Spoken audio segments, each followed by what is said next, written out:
100 चूहे खाकर बिल्ली चली हज को। ये वाला मुहावरा आपने जरूर पढ़ा होगा बचपन में, और कहीं ना कहीं बहुत सच्चाई है इस मुहावरे में।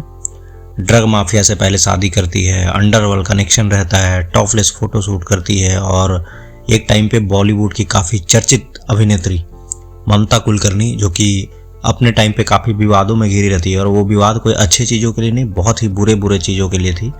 लेकिन आज ममता कुलकर्णी का बहुत नाम हो रहा है, बहुत वायरल हो रही है वो। क्यों? क्योंकि वो आज किन्नर अखाड़ा में महामंडलेश्वर बन गई है कुंभ के मेले पे। मतलब विवादित अतीत से निकल कर उन्होंने आध्यात्मिक जीवन जो है वो अपना लिया है। जी हाँ, सही सुना आपने। बॉलीवुड में चर्चित एक्ट्रेस रही ममता कुलकर्णी अब महामंडलेश्वर बन गई है।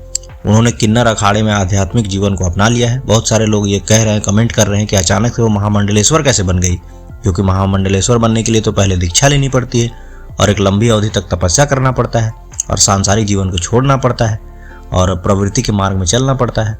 अखाड़ों के बहुत सारे नियम भी हैं, जो व्यक्ति महामंडलेश्वर बनता है उनको सबसे पहले सन्यासी होना चाहिए।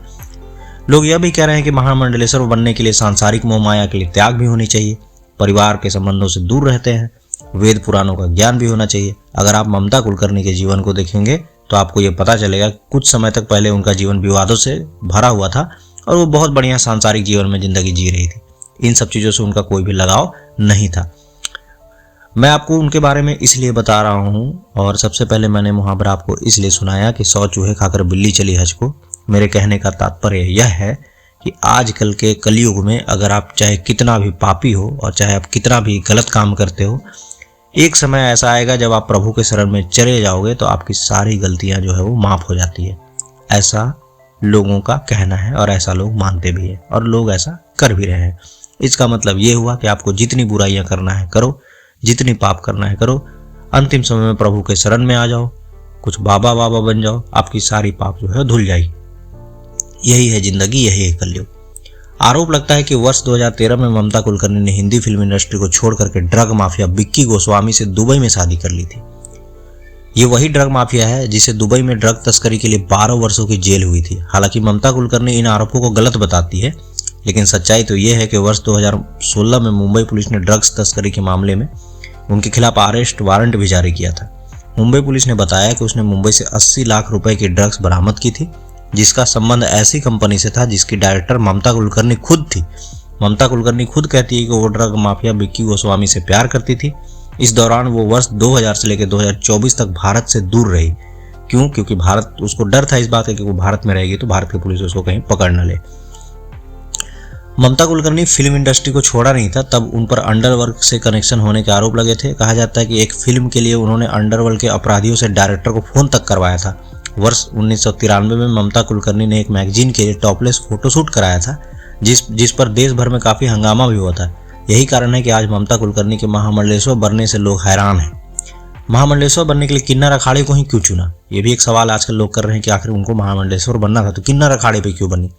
किन्नर अखाड़ा सनातन धर्म के जो 13 प्रमुख अखाड़ों से अलग है। यह वो अखाड़ा है जिसमें सन्यासी बनने के बाद भी भौतिक जीवन जिया जा सकता है। मतलब काफ़ी चालू वाली, मतलब चालाकी से उन्होंने कदम उठाया है। किन्नर अखाड़ा अगर आप ज्वाइन करते हो तो आप मतलब सांसारिक जीवन भी जी सकते हो और आध्यात्मिक जीवन भी जी सकते हो। वाह रे वाह!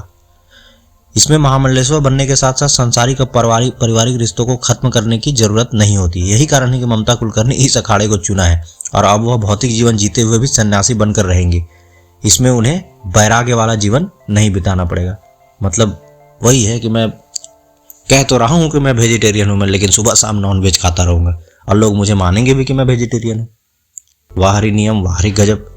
चालाक लोग और ऐसे लोगों को लोग सपोर्ट भी करते। मैं कहता हूँ खुलेआम, चाहे उनका कनेक्शन रहा होगा मतलब जिस भी दुबई और डॉन वॉन से, लेकिन मैं आपको कहता हूँ कि ऐसे लोगों को सपोर्ट ना करें।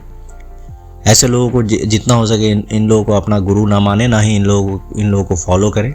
ऐसे लोग समाज के लिए अच्छे नहीं हैं, क्योंकि ये वैसे लोग हैं जो पूरे जीवन भर, पूरे ज़िंदगी भर दूसरे को परेशान किए हैं, दूसरे को लूटे हैं, और न जाने इनके वजह से कितने लोग के घर परिवार बर्बाद हो गए होंगे। और आज ये आध्यात्मिक जीवन में जा करके महामंडलेश्वर बन करके अपने आप को आपके सामने ऐसे पेश कर रहे हैं जैसे भगवान का दूत बने हुए हैं। तो ऐसे लोगों से बचे रहें, ऐसे लोगों से दूर रहें। बाकी अपना ख्याल रखें, स्वस्थ रहें। ऊपर वाले भगवान और खुदा को हमेशा याद करते रहें, अपने माँ बाप का सेवा करें और बाकी हमारे चैनल को सब्सक्राइब करें। वीडियो अच्छी लगी हो तो लाइक और शेयर जरूर करें। नमस्कार, जोहार, मैं हूँ सुमित कुमार।